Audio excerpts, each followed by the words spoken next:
दोस्तों, क्या आपने कभी सोचा है कि हिमालय पर्वत जहाँ आज खड़ा है, वह करोड़ों साल पहले एक विशाल समुद्र हुआ करता था। आखिर भारत का नक्शा अफ्रीका से टूटकर एशिया से कैसे टकराया? आज के वीडियो में हम भूगोल के उस सिद्धांत को समझेंगे जिसने दुनिया का नक्शा बदल दिया, यानी प्लेट विवर्तन की प्लेट टेक्टोनिक थ्योरी। इसके बारे में आज अपन बात करेंगे। देखो, भूकंप हुआ, ज्वालामुखी, पर्वत का निर्माण, पठार का निर्माण, द्वीपों का निर्माण, इन सभी को समझने के लिए प्लेट विवर्तनिक थ्योरी को समझना जरूरी है। जापान का निर्माण किस तरह से हुआ, जो कि यूपीएससी क्वेश्चन पूछ लेती है कि जापान का निर्माण कैसे हुआ, हिमालय का निर्माण कैसे हुआ। इससे रिलेटेड यूपीएससी का ये अच्छा फेवरेट टॉपिक है ये। तो अपन बात करते हैं प्लेट विवर्तनिक थ्योरी। प्लेट विवर्तनिक थ्योरी को समझने से पहले अपने को महाद्वीपीय विस्थापना सिद्धांत, दूसरा सागर नीतल प्रसरण, तीसरा संवहन सिद्धांत, इन तीनों सिद्धांतों को समझना ज़रूरी है और ये मैंने अपने पिछले वीडियो में समझा दिया है। इन तीनों सिद्धांत के आधार पर ही प्लेट विवर्तनिक सिद्धांत आया था। 1967 में मैकेंजी, पार्कर और मॉर्गन द्वारा प्लेट विवर्तनिक सिद्धांत दिया गया था। प्लेट विवर्तनिक सिद्धांत पहले समझना जरूरी है। प्लेट विवर्तनिकी है क्या? देखो, विवर्तनिक प्लेट, स्तन मंडल को ये अपन विवर्तनिक प्लेट भी बोलते हैं। तो स्तन मंडल की प्लेट जो अपनी ऊपर भूप्रपटी है ना, इसमें जो संचलन होता है, इस संचलन के कारण संचलन हुआ, प्लेट में संचलन हुआ, इसके कारण जो उत्पन्न अंतर्जात बल है, अंतर्जात बल, इस बल के परिणाम स्वरूप परिवर्तन होता है अपने भूपृष्ठ पर। जैसे पर्वत का निर्माण हुआ, पठार का निर्माण हुआ, भूकंप आया और ज्वालामुखी आ गई। ये जो परिवर्तन होता है, इन सभी इस पूरी प्रक्रिया को ही प्लेट विवर्तनिकी के द्वारा समझा जाता है, प्लेट विवर्तनिकी कहते हैं। तो सिंपली क्या हुआ कि स्थलमंडलीय प्लेटों के संचलन के कारण उत्पन्न अंतर्जात बल भूपृष्ठ पर वृत्त स्तरीय परिवर्तनों को जन्म देता है। भूकंप, ज्वालामुखी, द्वीप, भ्रंश, पठार, ये सभी प्लेट विवर्तनिकी हैं। 1967 में आया था। अपन ने भी बात की संचलन, मैन की बिंदु क्या है इसका, प्लेट विवर्तनिका की बिंदु क्या है, संचलन, और इसके कारण उत्पन्न अंतर्जात बल। संचलन होता क्यों है, इन प्लेटों में संचलन होता क्यों है? पहला, संवहनधारकरण, जो कि अपन पिछले टॉपिक में बता दिए थे कि संवहनधारक द्वारा संचलन कैसे होता है। जब अभिसारी और अपसारी संवहन होता है, तो अपन पिछले वाले टॉपिक में समझ चुके थे। दूसरा, रिजपुश और स्लेब पुल, इस घटना के कारण भी संचलन होता है। रिजपुश और स्लेब पुल क्या है, ये अपन आगे समझेंगे। तीसरा, संचलन क्यों हो रहा है इसमें? पृथ्वी का घूर्णन, पृथ्वी के घूर्णन के कारण जो संचलन होता है, जो अपन पढ़े थे अपने पहले टॉपिक में, पृथ्वी की आंतरिक संरचना, विभेदन में मैंने समझाया था कि पृथ्वी शुरू में तप्त आग का गोला थी और ये घूर्णन करती थी। घूर्णन के कारण इसकी विभेदन की प्रक्रिया हुई और परतदार संरचना बनी। तो ये जब घूर्णन करती है तो भी संचलन होता है और संचलन के परिणाम स्वरूप प्लेट विवर्तनिकी होती है, भूकंप आते हैं, ज्वालामुखी आती है। इन तीन कारणों से प्लेटों में संचलन होता है। तो ये आधार है, ध्यान रखना है कि संचलन होता क्यों है। जब अपने को पता होगा कि संचलन होता क्या है, तभी अपन समझ पाएंगे कि प्लेटों में संचलन किस प्रकार से हो रहा है और इसके परिणाम क्या होंगे। अब बात कर लेते हैं प्लेटों के प्रकार। प्लेटों के प्रकार, संचलन की अपन ने बात कर ली। संचलन क्यों हो रहा है? अब किस में संचलन हो रहा है? स्थलमंडलीय प्लेटों में। स्थलमंडलीय प्लेटों के प्रकार कौन से हैं, किन किन आधार पर इनको बांटा जाता है? देखो, इनके आकार के आधार पर बांटते हैं तो इनको तीन प्रकार से बांट सकते हैं। पहला, प्रधान या बड़ी प्लेट, जो प्रमुख 7 प्लेटें हैं, ये 7 प्लेटें हैं। अंटार्कटिक प्लेट, उत्तरी अमेरिकी प्लेट, दक्षिण अमेरिकी प्लेट, प्रशांत महासागरीय प्लेट, जो कि सबसे बड़ी है, याद रखना, सबसे बड़ी प्लेट कौन सी है? प्रशांत महासागरीय plate. Bharat, Australia, New Zealand plate, अपनी भारतीय प्लेट, इंडो ऑस्ट्रेलिया प्लेट भी बोलते हैं इसको, अफ्रीकी प्लेट और यूरेशियन प्लेट। भारत जिस प्लेट से आगे टकराया था, जिसमें चीन, यूरोप का कुछ हिस्सा और रूस, ये शामिल है इसमें यूरेशियन प्लेट में। तो पहला आकार के आधार पर प्रधान या बड़ी प्लेट, दूसरी गौण प्लेट, जिनको छोटी प्लेटें बोलते हैं, तीसरा माइक्रो प्लेट। तो आकार के आधार पर 3 प्रकार की होगी। इनकी प्रकृति के आधार पर, प्रकृति कैसे कि प्लेट कौन सी है, महासागरीय प्लेट है या महाद्वीपीय प्लेट है, तो इनकी प्रकृति के आधार पर भी इनको 3 भागों में बांटा जाता है। प्रकार, प्रकृति के आधार पर, पहला महासागरीय प्लेट। सबसे बड़ी प्लेट कौन सी है, प्रशांत प्लेट, और ये कौन सी प्लेट है, महासागरीय प्लेट यानी ओशनिटिक प्लेट। दूसरी महासागरीय होगी महाद्वीपीय प्लेट, महाद्वीपीय प्लेट, जैसे भारतीय प्लेट महाद्वीपीय प्लेट है।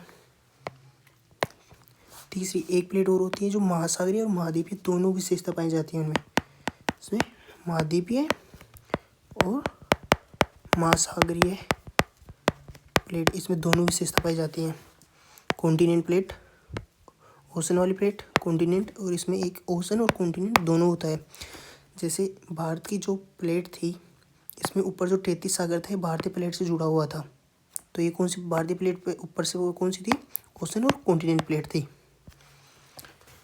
तो आकार के आधार पर 3 प्रकार की, प्रकृति के आधार पर 3 प्रकार की, संचलन कैसे होता है वो अपन ने समझ लिया। अब इनकी गति किस प्रकार की होती है, संचलन हो रहा है ना, संचलन किस प्रकार का संचलन होता है, तो उसको वो भी 3 प्रकार का होता है संचलन के बारे में अपन ने संबंधधारा सिद्धांत में समझ लिया था। अभिसारी संचलन, अपसारी संचलन, यहाँ पर एक और प्रकार का संचलन होता है, उसको भी समझेंगे। पहला अपसारी संचलन। अपसारी संचलन कैसा होता है, शुरू में बता दिया था। देखो ये 2 प्लेटें हैं, जब ये आपस में एक दूसरे से दूर जाती हैं तो उसको अपसारी संचलन बोलते हैं। वहीं जब ये अभिसारी होगी, जब ये दोनों पास पास आएगी, एक दूसरे की तरफ आएंगी, तो अभिसारी संचलन। तीसरा संरक्षी प्लेट। संरक्षी प्लेटें होती हैं ना तो वो पास पास आती है ना दूर दूर जाती है, वो एक दूसरे से टकराती हुई जाती हैं। ये दोनों एक तरफ गति कर रही हैं तो आपस में जो टकराती हुई जाएंगी ना, ये होता है संरक्षी प्लेट। या तो एक दूसरे की तरफ या एक दूसरे से विपरीत जाएंगी। तो इनके परिणाम संचलन के कारण, अब मेन बात ये है प्लेट टेक्टोनिक में कि जो इनका संचलन होता है प्लेटों का, उनके कारण क्या परिणाम निकलते हैं, और वो परिणाम ही प्लेट टेक्टोनिक की नींव है। तो अपन एक एक प्लेट का संचलन को समझते हैं। सबसे पहले अभिसारी प्लेट जो एक दूसरे की तरफ आ रही है, इसको समझते हैं।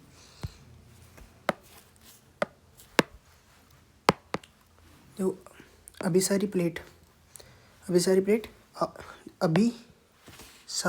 मतलब अपनी तरफ आना, अभिसारी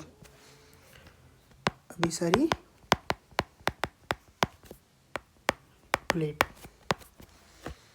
देखो 2 प्लेटें हैं, ये एक दूसरे की तरफ आएंगी तो क्या होगा,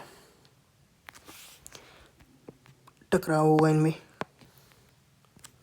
टकराव होगा तो एक प्लेट अंदर जाएगी, ओबियसली आपस में टकराव होगी, एक सीमा के बाद एक प्लेट नीचे जाएगी और एक प्लेट ऊपर जाएगी। प्लेट नीचे कौन सी जाएगी, जिसका घनत्व अधिक होगा, तो मतलब अधिक घनत्व वाली प्लेट का सेपन होगा। दूसरा इसका सेपन हुआ, एक डायग्राम के थ्रू समझते हैं इसको। देखो एक ये प्लेट हो गई, दूसरी प्लेट, ये दूसरी प्लेट हो गई,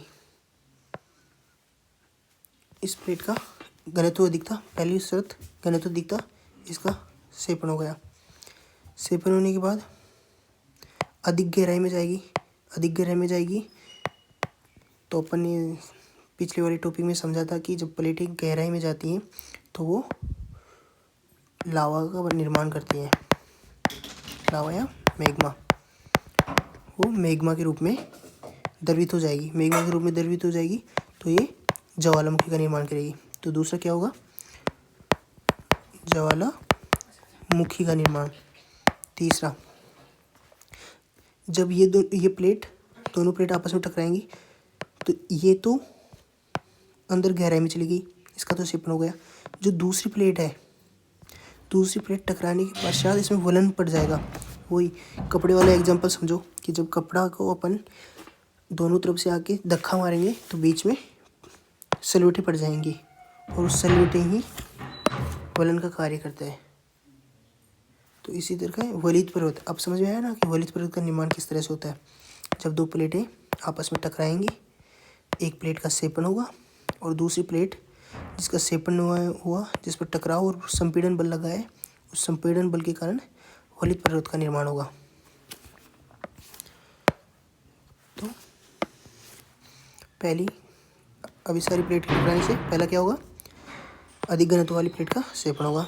सेपन होने के बाद उसका अधिक गहराई में चलेगी तो मैग्मा का निर्माण होगा और मैग्मा ज्वालामुखी के रूप में विस्फोटित होगा।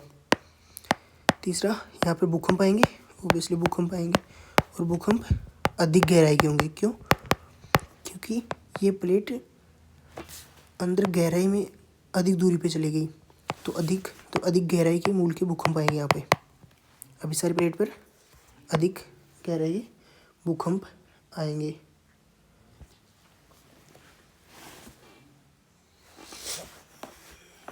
चलो इसका एक एग्जांपल, परफेक्ट एग्जांपल बना के दिखाता हूँ मैं आपको। अभी सारी प्लेट किनारे का एक डायग्राम के थ्रू समझाता हूँ इसको।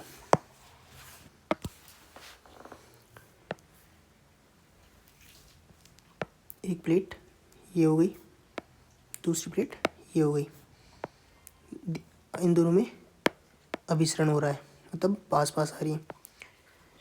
तो एक प्लेट, इस प्लेट का, ये प्लेट ए थी, इसका घनत्व अधिक है, ये प्लेट बी है, ये प्लेट अधिक घनत्व के कारण इसका सेपन हुआ। तो ये हो गई सेपित प्लेट। अधिक गहराई में चलेगी तो मैग्मा का निर्माण हो गया, मैग्मा ज्वालामुखी के रूप में विस्फोट हो गया। तो ये हो गया ज्वालामुखी। प्लेट आपस में टकराने के कारण इसमें वलन पैदा हो गया तो वलित पर्वत का निर्माण हो गया। अधिक गहराई में चली गई, ये प्लेट टकराने के बाद अधिक गहराई में चली गई तो यहाँ पर भूकंप का निर्माण हुआ और भूकंप अधिक गहराई के आएंगे। तो ये है अभिसारी प्लेट के संचलन का परिणाम। अब अपन समझते हैं अभिसारी प्लेट। जो तीनों प्लेट थी, तीन प्रकृति की प्लेटें थी, महासागरीय प्लेट, महाद्वीपीय प्लेट और महासागर महाद्वीपीय प्लेट। इनके टकराव पर उदाहरण से समझते हैं। सबसे पहले देखते हैं अपन महाद्वीपीय और महासागरीय प्लेट आपस में टकराती हैं तो क्या परिणाम होगा। कॉन्टिनेंट और ओशन प्लेट टकराएंगे। महाद्वीपीय प्लेट है और एक महासागरीय प्लेट। महासागरीय प्लेट, इसका घनत्व अधिक होता है, इसका घनत्व अधिक होता है तो गहराई में ये जाएगी तो इस पर गर्त का निर्माण होगा। महाद्वीपीय प्लेट का घनत्व कम होता है, इसका घनत्व कम होता है तो इस पर वलन पैदा होगा। वलन पैदा होगा तो मतलब इस पर वलित पर्वत का निर्माण होगा। और यहाँ पर ज्वालामुखी आएगी, ओबियसली आएगी, क्योंकि इसका घनत्व अधिक होने के कारण ये अधिक गहराई में जाएगा, मैग्मा का निर्माण होगा तो यहाँ पर ज्वालामुखी।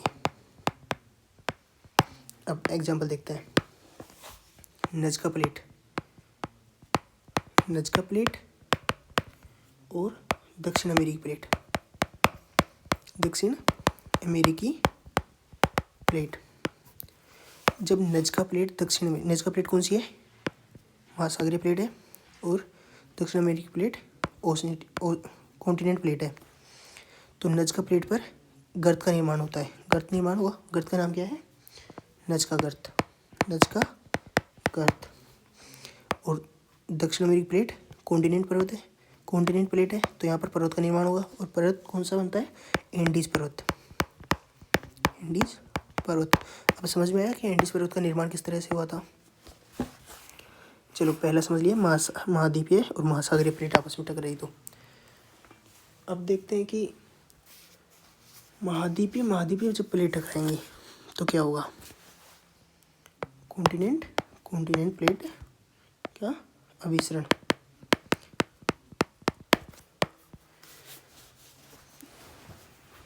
तो कॉन्टिनेंट प्लेट के टकराने से पहले देख, कोई भी कॉन्टिनेंट प्लेट है, ये कॉन्टिनेंट प्लेट है, इससे पहले इसकी समुद्री प्लेट होती है, इसके जुड़ा हुए एक समुद्री प्लेट होती है। ये कॉन्टिनेंट प्लेट, ओशनिक प्लेट। तो पहले इसका सेपन होगा, इसके सेपन से गर्त का निर्माण होगा। गर्त बनने के बाद जब कॉन्टिनेंट प्लेट टकराएंगे दूसरे चरण में, तो ये गर्त इनके अवसाद के कारण बढ़ जाएगा। इनके अवसाद के कारण ये गर्त का बढ़ जाएगा और यहाँ पर मैदान का निर्माण हो जाएगा। और दोनों में अवसाद अधिक है, कॉन्टिनेंट प्लेट है तो अवसाद अधिक है। अवसाद अधिक होने के कारण जो वलित पर्वत होगा उसकी ऊंचाई अधिक होगी। जैसे महान हिमालय एग्जाम्पल समझते हैं। पहले 33 सागर था, ओशनिक प्लेट की जगह 33 सागर। जब एक ओशन वाली प्लेट, मतलब यहाँ पर जो भारतीय प्लेट थी, भारतीय प्लेट जिसकी ओशन वाली प्लेट थी, वो यूरेशियाई प्लेट के ओशन वाली प्लेट के अंदर गई, क्योंकि भारतीय प्लेट का घनत्व अधिक था, इसकी गति भी तीव्र थी। इसकी गति और घनत्व दोनों यूरेशियाई प्लेट से अधिक थे।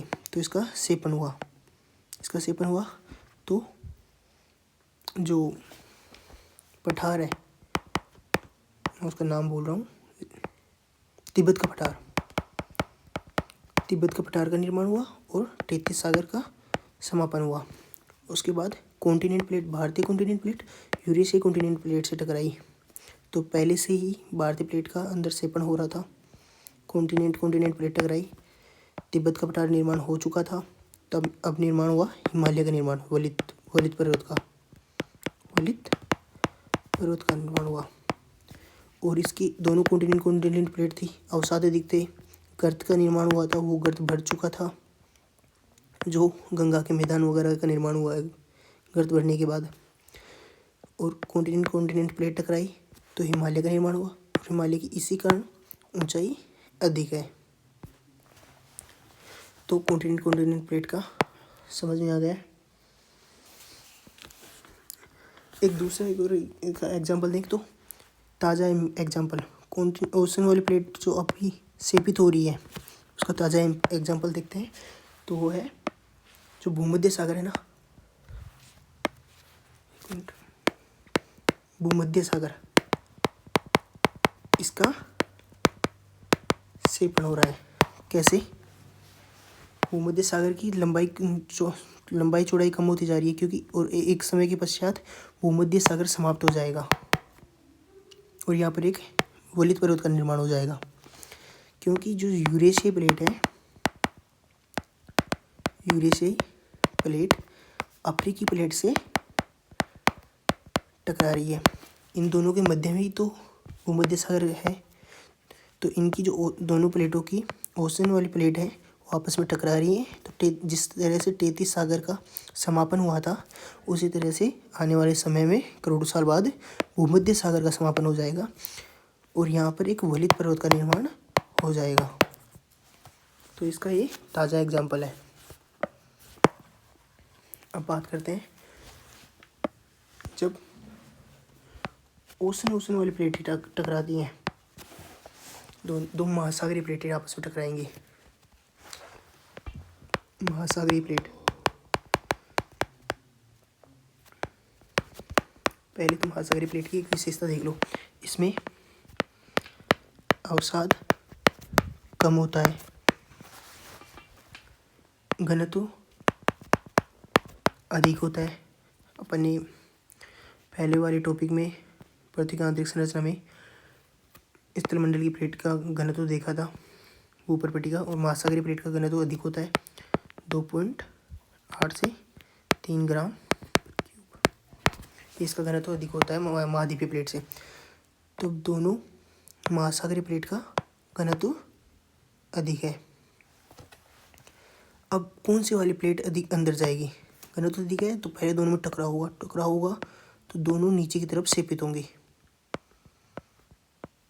अब शर्त होगी कि जिसका इन दोनों में आपस में जिसका घनत्व अधिक है, या पहले से ही सेपित हो चुकी थी, गर्त का निर्माण पहले ही मौजूद हो चुका है। अब जिसकी गति अधिक होगी वो अंदर की तरफ सेपित होगी, तो और गहराई में गर्त का निर्माण हो जाएगा। तो यहाँ पर गहरा गर्त बनता है। महासागरीय प्लेट टकराती हैं तो पहला क्या होगा? अधिक गहरा गर्त का निर्माण होगा। यहाँ पर वलित पर्वत का निर्माण हो गया। वलित पर्वत का निर्माण नहीं होगा क्योंकि यहाँ पर अवसाद है ही नहीं। अवसाद नहीं है तो वलित पर्वत का निर्माण नहीं होगा। दूसरा कि वलित पर्वत नहीं बने। तीसरा अधिक गहराई में गई, गहरा गर्त बना और ये प्लेटें अधिक गहराई में गई तो इसके परिणाम स्वरूप मैग्मा का अधिक निर्माण होगा क्योंकि ये अधिक गहराई में पहले से जा चुकी हैं और रेडियो एक्टिव तत्वों के कारण इनका गलनांक हो जाएगा और ये अधिक मैग्मा का निर्माण होगा। तो यहाँ पर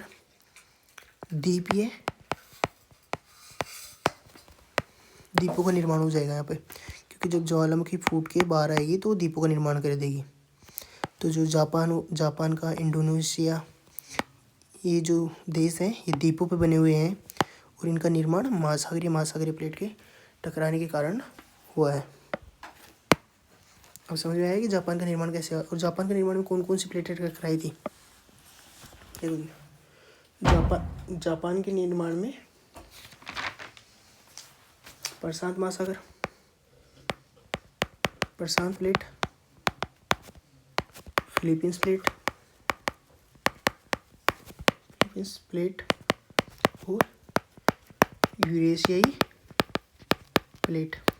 देखो, प्रशांत प्लेट और यूरेशियाई प्लेट टकराई तो उत्तर के द्वीपों का निर्माण हुआ। जापान के उत्तर के जो द्वीप है उनका निर्माण हुआ और जापान गर्त बनी। फिर प्रशांत प्लेट और फिलीपींस प्लेट आपस में टकराई तो मध्य के द्वीपों का निर्माण हुआ। जापान के मध्य के द्वीप और इजू गर्त, जो जापान में इजू गर्त पाई जाती है, उसका निर्माण हुआ। और जब फिलीपींस प्लेट यूरेशियाई प्लेट से टकराई तो नीचे के द्वीपों का निर्माण हुआ और रिक्यू गर्त बनी। तो इन 3 प्लेटों के कारण जापान का निर्माण हुआ। वहीं फिलीपींस और इंडोनेशिया, एक इंटरेस्टिंग बात यह है कि फिलीपींस और इंडोनेशिया का निर्माण किस तरह से हुआ है, इसको लेके मतभेद था पहले। किसका निर्माण? फिलीपींस व इंडोनेशिया। इनका निर्माण को लेके पहले वैज्ञानिक अलग अलग थ्योरी देते थे।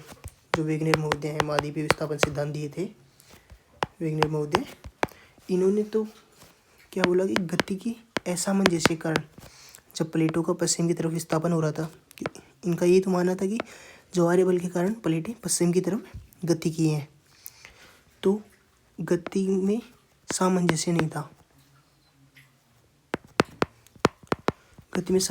था, और ये जो जापान वगैरह की प्लेटें थी वो बाकी प्लेटों से पिछड़ गई। इस कारण जापानी, फिलीपींस और इंडोनेशिया इनका निर्माण हुआ है, जो कि बाद के वैज्ञानिकों द्वारा इसको अस्वीकार कर दिया गया। तो पहला, वैज्ञानिक महोदय द्वारा कि गति में सामंजस्य नहीं था। दूसरा, फिर बाद में वैज्ञानिकों को एक और तर्क देने लगे कि जो हिमयुग था, हिमयुग के कारण महासागर का इसके स्तर में वृद्धि हुई, और इसके स्तर में वृद्धि हुई तो इंडिया और इंडोनेशिया और फिलीपींस, इनके बीच वाली प्लेटों में पानी भर गया। इस कारण इनका निर्माण हुआ है, जो कि ये भी अस्वीकार्य है, ये भी मतलब सत्य नहीं है। असली रीजन जिसके द्वारा अपन इनको समझ सकते हैं कि फिलीपींस और इंडोनेशिया निर्माण किया कैसे हुआ था, वो है प्लेट विवर्तनिक सिद्धांत, जिसके बारे में अभी मैंने बता दिया था कि ओशन वाली प्लेटें टकराने से द्वीपों का निर्माण होता है। तो अब इनके निर्माण में फिलीपींस और इंडोनेशिया प्लेट विवर्तनिक सिद्धांत में कौन कौन सी प्लेटें टकराने से इनका निर्माण हुआ है। देखो, इनका निर्माण हुआ है फिलीपींस द्वीप, इसका निर्माण हुआ है फिलीपींस प्लेट, और दूसरी प्लेट इंडोनेशिया प्लेट। जब फिलीपींस प्लेट का सेपन हुआ ना, फिलीपींस प्लेट का सुंडा प्लेट में सेपन हुआ, तब जाके फिलीपींस द्वीपों का निर्माण हुआ है। और वहीं इंडोनेशिया द्वीपों का निर्माण किस तरह से हुआ, जब इंडो ऑस्ट्रेलिया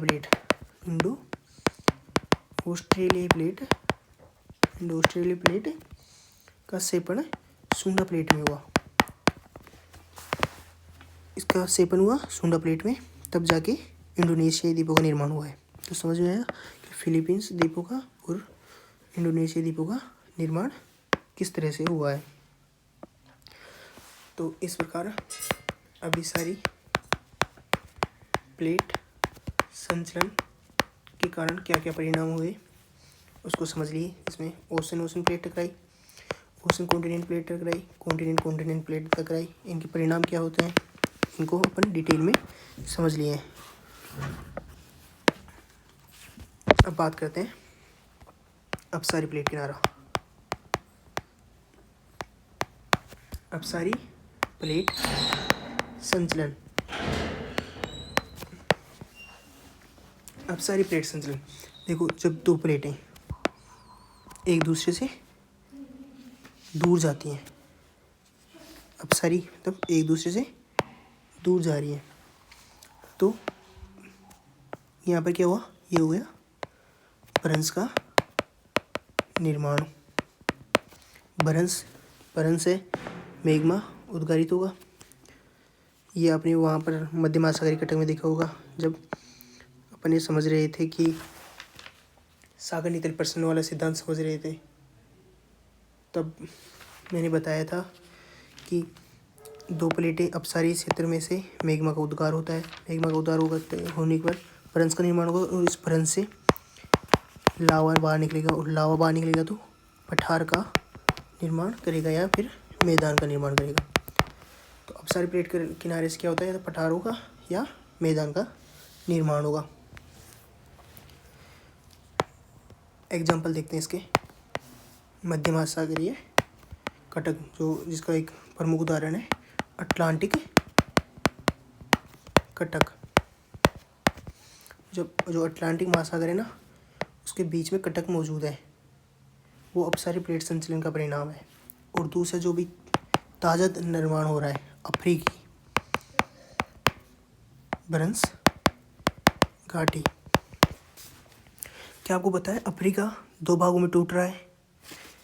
अफ्रीकी भ्रंश घाटी वो अपसारी प्लेट संचलन का ही परिणाम है। अब आपको पता चल गया होगा जब अब आपने अपसारी प्लेट संचलन के परिणाम देख लिए। पहले भ्रंश घाटी का निर्माण होगा। भ्रंश घाटी के निर्माण के पश्चात यहाँ पर लावा बाहर निकलेगा। लावा बाहर निकलने के बाद पठारिया मैदान का निर्माण होगा।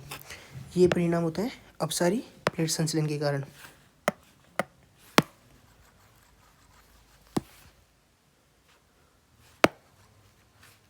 अब बात करते हैं तीसरा, संरक्षी प्लेट किनारा। या संरक्षी।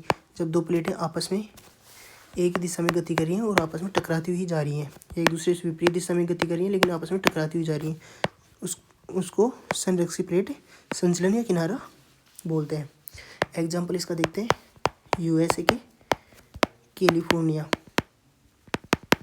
यूएसए में जो कैलिफोर्निया है वहाँ पर एक ब्रंश पाई जाती है, सेंट एंड्रियास ब्रंश। अब बताओ, जब दो प्लेटों का आपस में संरक्षी होंगी, आपस में टकरा कर जाएंगी, तो यहाँ पर भूकंप आएंगे, ऑब्वियसली भूकंप आएंगे।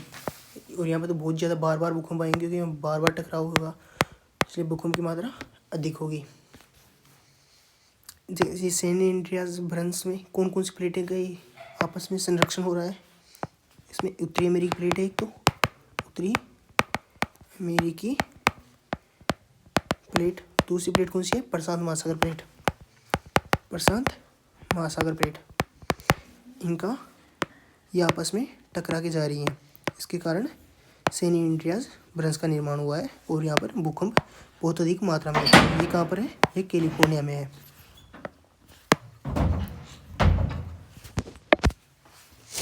अच्छा, प्लेट विवर्तनिक सिद्धांत बहुत अच्छा सिद्धांत है। इससे अपन द्वीपों का निर्माण कैसे हो रहा है, भूकंप क्यों आ रहे हैं, ज्वालामुखी का निर्माण कहाँ पर होगा और कहाँ पर द्वीपों का निर्माण हो रहा है, इन सबको समझने में ये बहुत महत्वपूर्ण भूमिका निभाता है। लेकिन इसकी भी क्या सीमाएँ हैं, तो इसकी सीमाएँ जो वैज्ञानिक हैं वो बताते हैं कि प्लेट की संख्या के बारे में पता नहीं है। ये जो है ये भी सीमा तो है, लेकिन एक तरह से आलोचना करने के लिए ही है। जो मुख्य इसकी जो वास्तव में जो इसकी आलोचना की जा सकती है, इसकी जो सीमा है जिसको ये साबित नहीं कर पाता, वो है त्रिसंधि स्थल व प्रतिक्षेपण। जो तीन प्लेटें आपस में जो टकराती हैं वहाँ पर किसका क्षेपण होगा किसका नहीं होगा, इसके बारे में ये नहीं बताता प्लेट विवर्तनिक सिद्धांत। दूसरा जो मुख्य आलोचना की जा सकती है, जो युवा वलित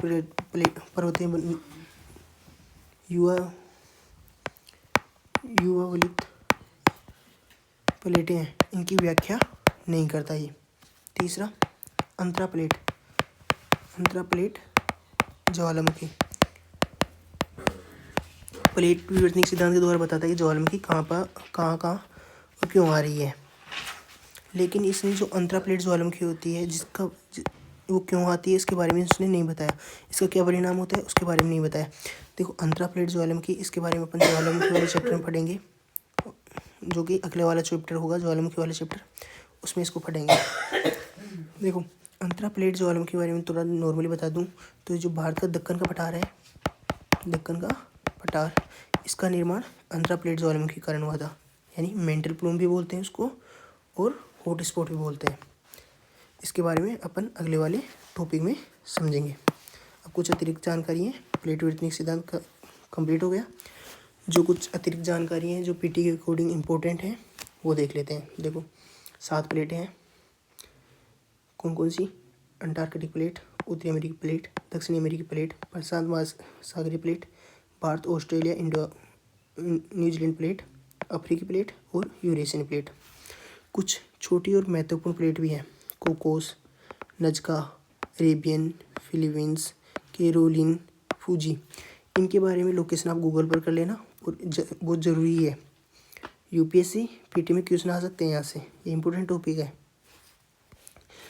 और क्वेश्चन कहाँ से आएंगे, अवस्थिति को लेकर आ सकते हैं, मिलान करने को लेके आ जाएगा कि ये कहाँ पर है, इसकी लोकेशन दे देगा और इसके प्लेट के बारे में पूछेंगे कि क्या ये सही है, कथन सही है या क्रॉस वेरिफिकेशन का जाएगा।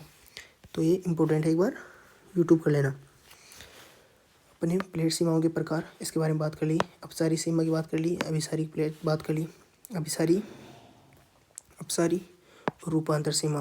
रूपांतर सीमा यानी संरक्षी। अपसारी सीमा, जब दो प्लेटें विपरीत दिशा में खिंच सकती हैं, अपने बात किया था, ये रहा एग्जाम्पल, ये एक दूसरे से दूर दूर जा रही है। यहाँ पर मैग्मा का उद्गार हो रहा है और मैग्मा के उद्गार के कारण क्या बनेगा, या तो पठार बनेगा या मैदान बनेगा। मध्य अटलांटिक कटक अपने एग्जाम्पल देख लिया था। भ्रंश घाटी का निर्माण होता है। अभिसारी सीमा में ओशन वाली, कॉन्टिनेंट वाली, ओशन कॉन्टिनेंट वाली, अपने तीनों का एग्जाम्पल देके इसको समझ लिया है। महाद्वीप,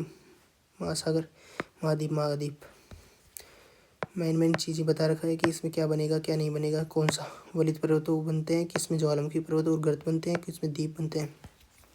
तीसरा रूपांतर सीमा, यानी आपस में घर्षण करते हुए गति करते हैं, क्षैतिज रूप से सरकती हैं।